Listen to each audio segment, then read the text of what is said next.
মাইয়াকে জীবন আর কোনো শান্তি আর নাই। মাইয়ারা শুধু আছে কষ্টের লেগে। এই বাপের বাড়ি শুধু একটু সুখে থাকে, মারে বাবারে যা খুশি তাই করে যেমনে খুশি তেমনে থাইকা মোটামুটিভাবে জীবনটারে পার করে আসে।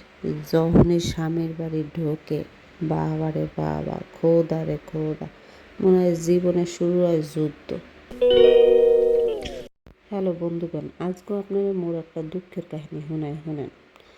মুই ইটালি আইছি ঠিকই, ভাবছিলাম মুই ইটালিতে এসে খুবই শান্তিতে পার উপরে পা তুললা বইয়া স্বামীর গাড়ির উপর উঠটা খামো।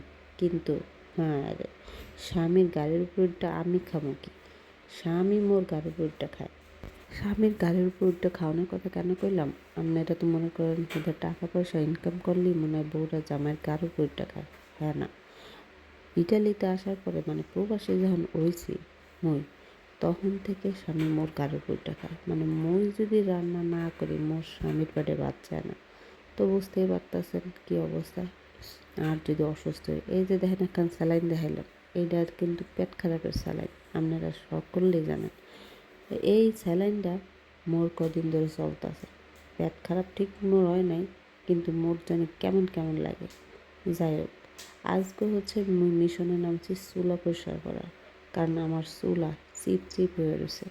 পুরা চুলা ঘরটা তেলকাষ্টা হয়ে গেছে। বিদেশের বাড়িতে কাপ্পা থাকলেও সমস্যা। কাপ্পা জিনিস তো বুঝছেন নাকি? যেটা আমি পরিষ্কার করতেছি দেখতেছেন, ওইটাই হচ্ছে কাপ্পা।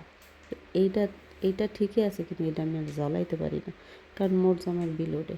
এইটা চলে হচ্ছে পুরা কারেন্টে, তো এই কারণে এটা আর জ্বলাই না। এইটা থাকা অবস্থায়ও আমার সে চুলা ধরায় রান্না করতে হয়। আর চুলার যে তেল কেসটা হেডের কাপ্পা দিয়ে বেরোয় না, সেটা গড়েতে বেরোয়, আর গড়েতে বেরোনোর কারণে পুরা গড় তৈলাক্ত হয়ে থাকে। তো মোর কথা নিশ্চয় আপনারা বলছেন। এরপরে যেটা করছি, মুই আর মোর মাইয়া মিলা না তো, আর মুই আগে পুরাটা পরিষ্কার করার চেষ্টা করতেছি। দেখতেই পারতেছেন উপরে উঠটা খাড়াই লইছি। ছোটো মানুষ তো লাগর তো কিছু পাই না, এর জন্যে উপরে উঠটা সুন্দর মতো পরিষ্কার করতেছি। আর চিন্তা করতেছি মই অসুস্থ, এরপরে মোর একা একাই করা লাগে। মোর মাইয়াটা ওই ঘরে বইয়ে ব্যায়াম করে।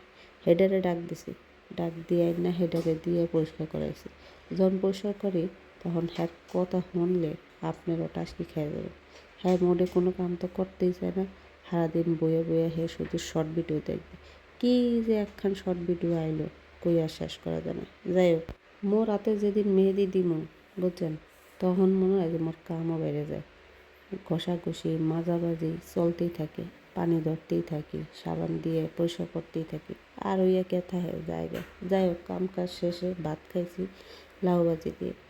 এরপরে আনলো জামা একখান পিৎজা তো মোর ছোটো কুলার হ্যাডবি পছন্দের। হ্যারে গরম করে না দেওয়া পর্যন্ত পিস পিস ঘুরতে থাকে।